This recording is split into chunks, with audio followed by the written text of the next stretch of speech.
Deus me deita, acontece, me levanta comigo, eu calo, comigo eu canto, eu bato um papo, eu bato um ponto, eu tomo um drink, eu fico tonto. Quer conquistar bem-estar e ficar de bem com a vida? Eu sou Roberta Berlitz e posso te ajudar. Acesse meu contato pelo QR Code e saiba mais.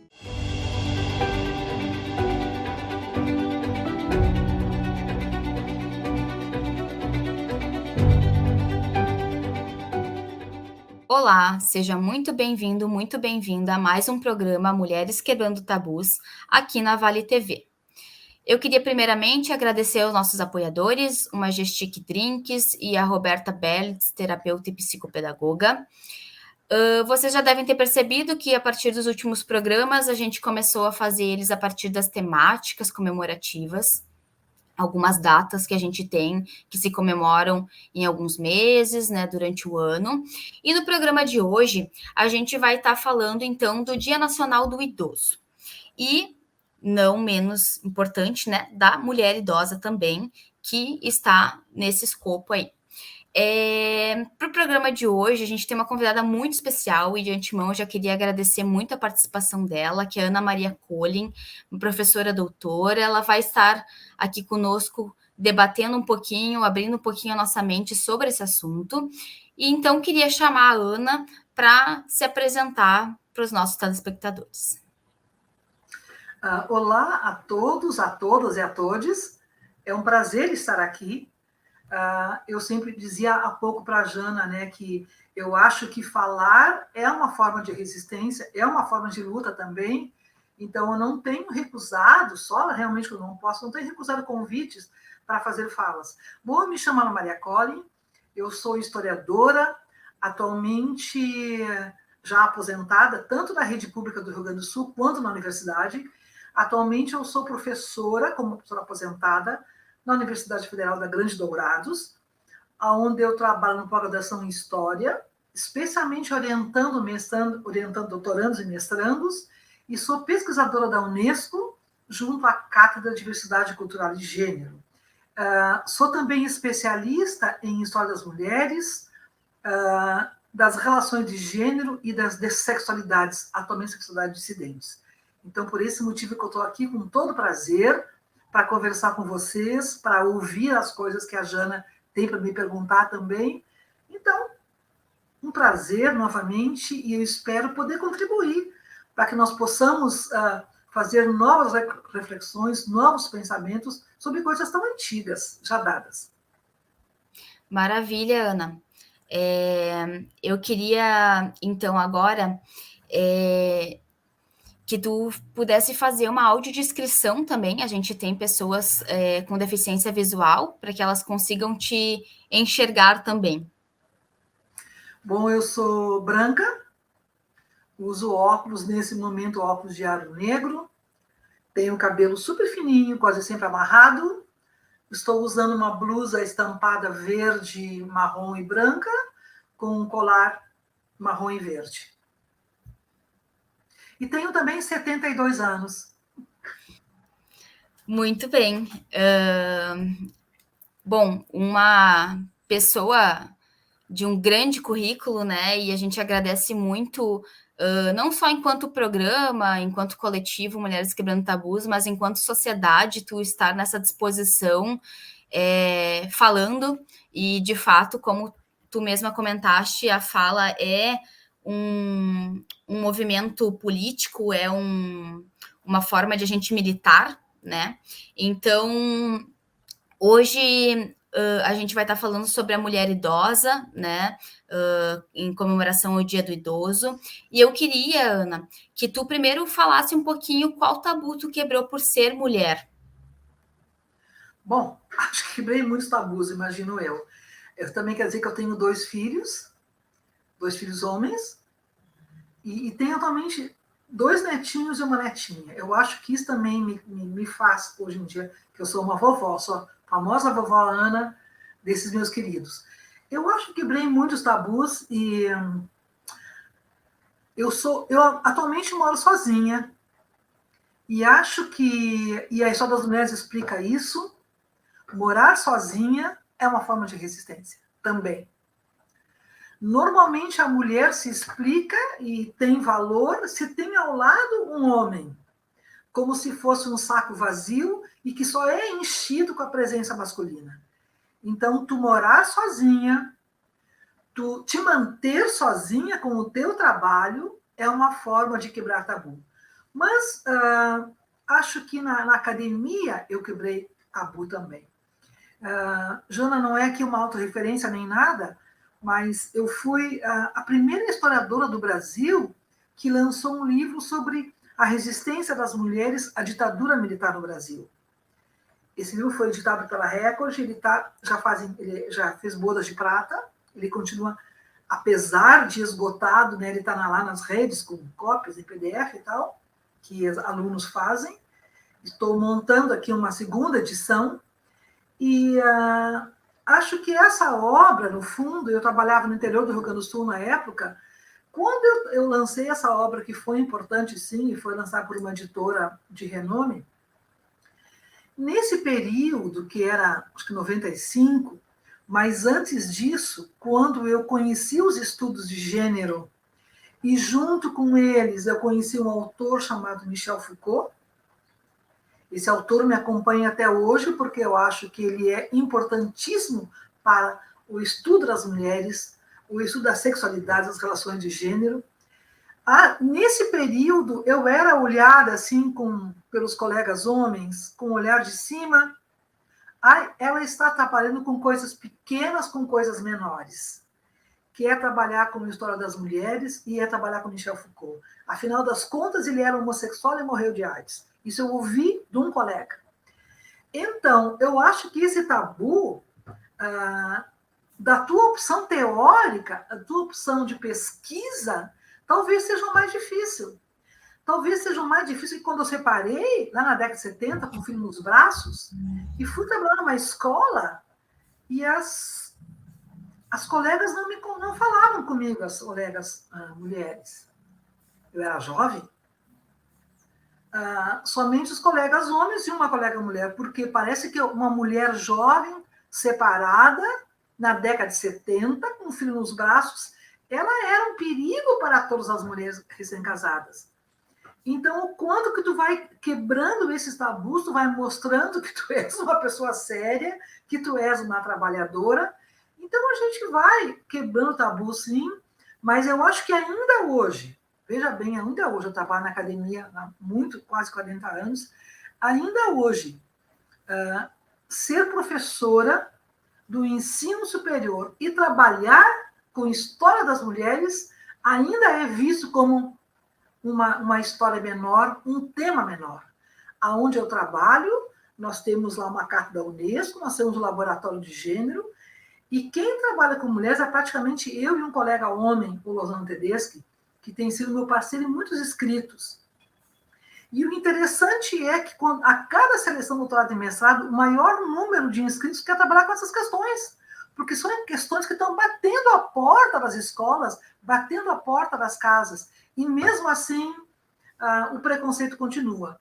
Então, quebrarmos esses tabus, e eu digo por isso que eu acho que a fala é importante, e na minha avaliação, como que nós não vamos falar sobre isso praticamente, mas como historiadora de mulheres que sou, e acho que sou respeitada por isso, até porque eu escrevo bastante, a radicalização, a radicalidade dos estudos de gênero, ele chega na violência contra a mulher. E a violência nunca nada mais é do que uma herança cruel do patriarcado. Porque, digo, você tem duas coisas que não mudaram no Brasil de 1500 a hoje, a questão da terra, a terra continua na mão de poucos ainda, e a questão do patriarcado, os homens continuam mandando ainda. Então, o patriarcado vai se pacificando, ele vai mudando, mas ele continua. E, para mim, a violência contra a mulher é essa herança que é o poder de uns sobre o corpo de outras. E quando eu falo aqui em outras, eu quero também falar em trans. Porque, veja bem, Jana, o Brasil é respeitadíssimo no mundo inteiro pelas leis igualitárias que tentam coibir a violência, o feminicídio, etc. e tal. E é o 5º país do mundo que mais mata mulheres. E é o 1º país do mundo que mais mata trans. Então, eu acho que essas questões nós precisamos falar, nós precisamos olhar de frente, nós precisamos dizer para as mulheres, para as trans e para as meninas que elas não são culpadas, que elas não provocaram ninguém, que isso é uma calamidade pública em países latinos mais do que nos outros, mas também existe, e nós temos que lutar contra isso. E eu acho que esses momentos onde a gente poder conversar, e se tu atinge algumas pessoas, para mim já é uma vitória. Porque as mulheres, às vezes, quando elas escutam de que elas não são as únicas, de que elas não provocaram ninguém, que elas são somente vítimas, elas conseguem, muitas vezes, sair desse buraco, né? Então, essa, no fundo, é a minha apresentação, e é por aí que eu transito nessas questões, e quero, apesar de...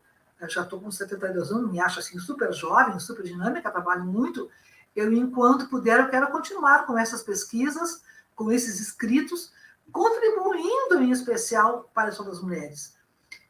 Até esses dias, eu trabalhava com a história das mulheres só. Hoje em dia, não. A gente trabalha com sexualidades dissidentes, que são essas outras sexualidades que fogem desse formato normativo, né?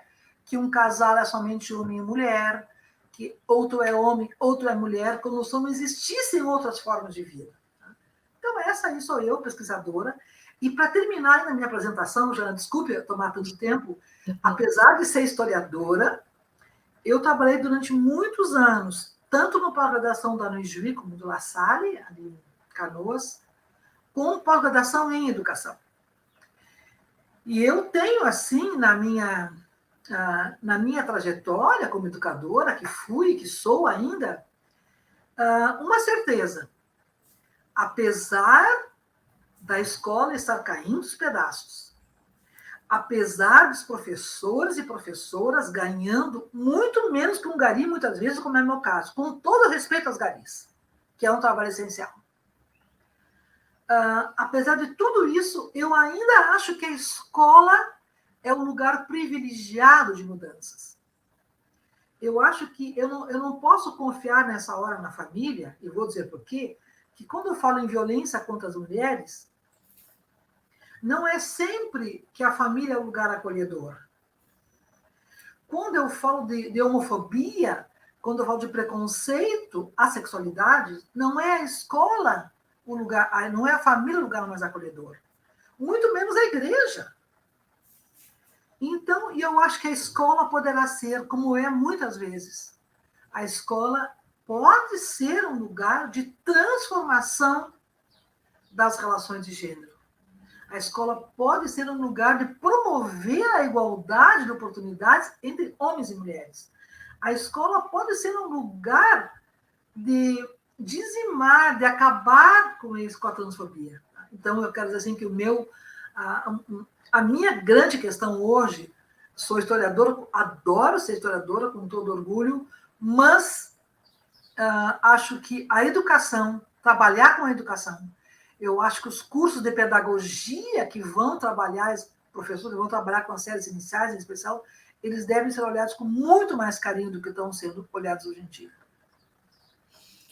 Muito bem, muito importante essa tua fala, e como tu mesma falou, a gente tocando algumas pessoas, a gente vai conseguindo aí fazer pequenas mudanças, e essas pessoas vão mudar outras pessoas, e a gente vai transformando aos poucos, né? Uma luta bastante grande e árdua, mas concordo com tudo que você falou. Eu queria agora, então, que a gente entrasse um pouquinho na nossa temática e tu falasse um pouquinho sobre esse lugar da mulher, então, enquanto idosa, né? Quais são as questões para além, né, do que a gente já tem, que uma mulher, enquanto terceira idade, enfrenta, né? Quais caminhos a gente pode seguir para mudar isso? Enfim, o que tu sentir que tem que nos falar. Bom, somente em 2013, né, foi aprovado o Estatuto do Idoso. E, se não me engano, quem propôs essa lei em Brasília, no Congresso, foi um deputado gaúcho, Paim, se não me engano, não tenho certeza disso. E a partir daí nós temos o Dia Nacional do Idoso, que é comemorado entre aspas, em 27 de setembro. Eu quero fazer um parêntese aqui.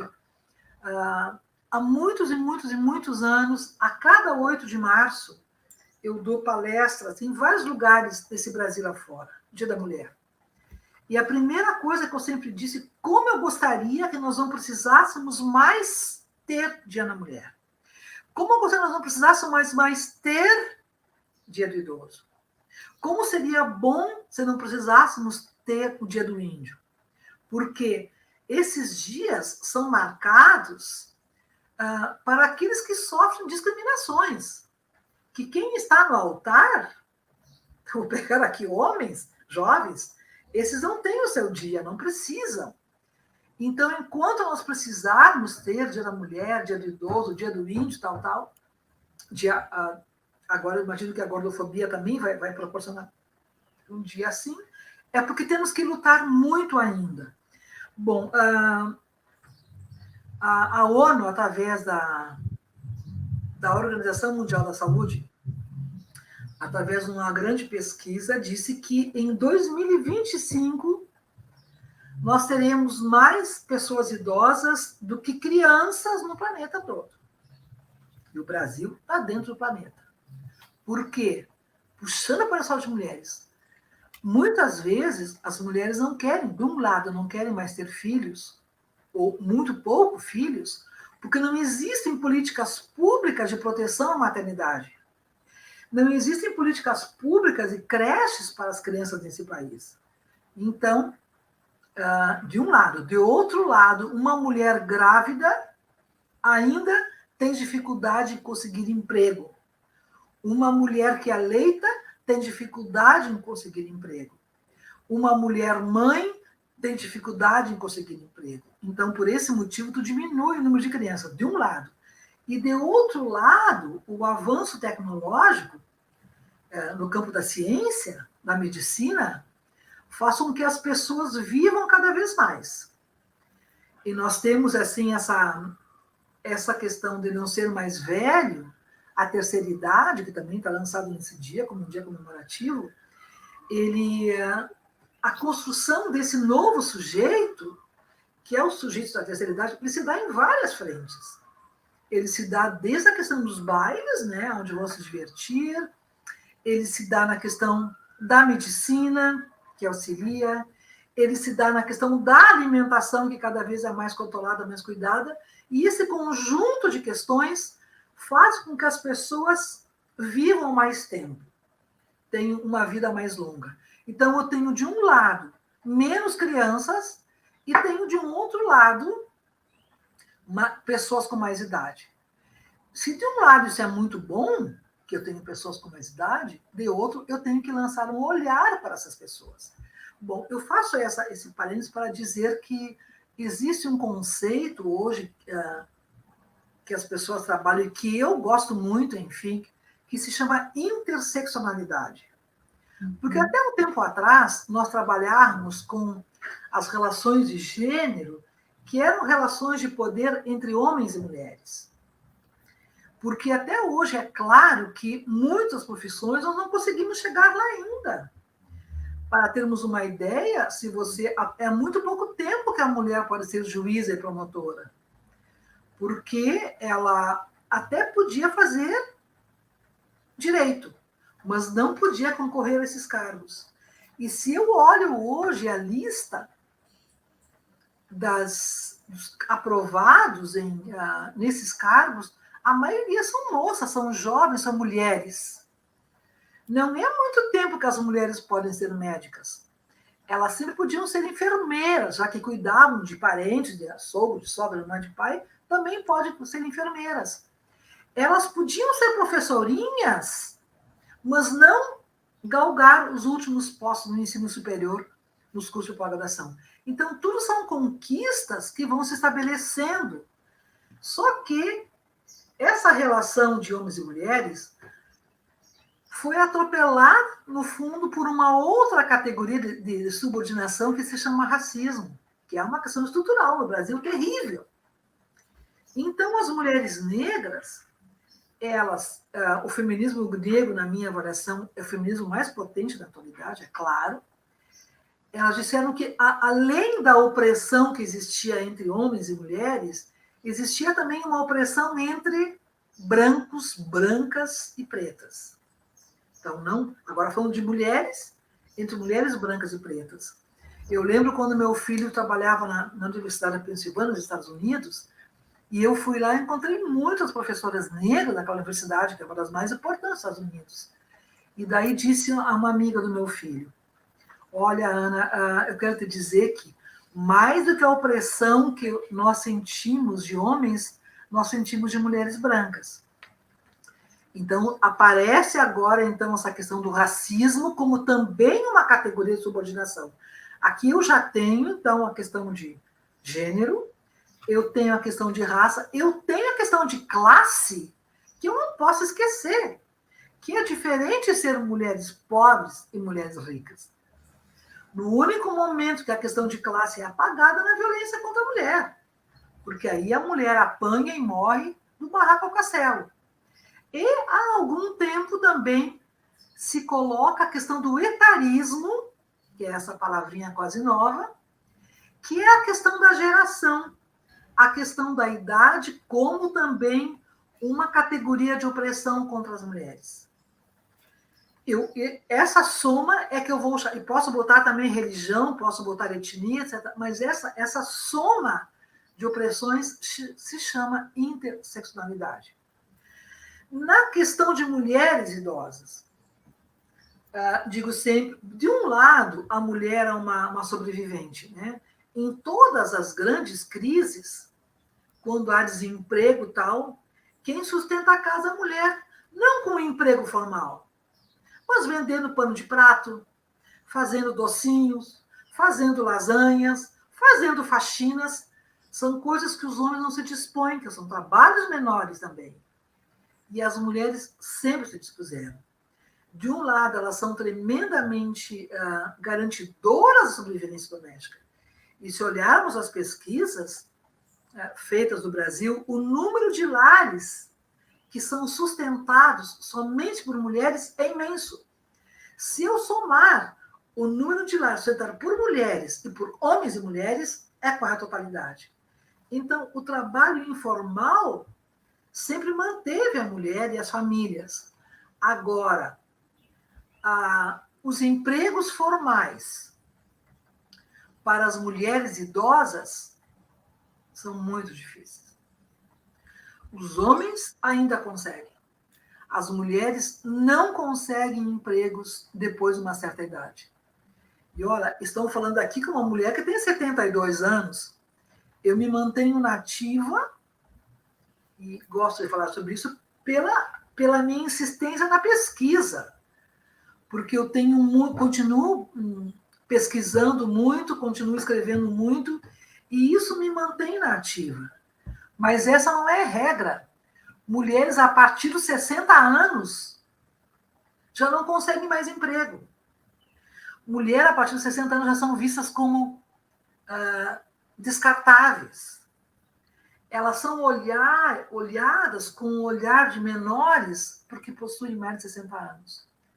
Enquanto que nós vemos também, veja, é um monte de paradoxos e contradições. Por outro lado, se nós formos analisar os óbitos, os homens morrem muito antes que as mulheres, a nível geral. As mulheres são mais longevas que os homens, a nível de humanidade, não só de Brasil. Então, elas sobrevivem muito mais tempo e elas sobrevivem ativas, nem que seja no trabalho informal. Então, a questão da garantia dos empregos formais, a garantia de um lugar social de respeito, transforma o etarismo num lugar também de opressão.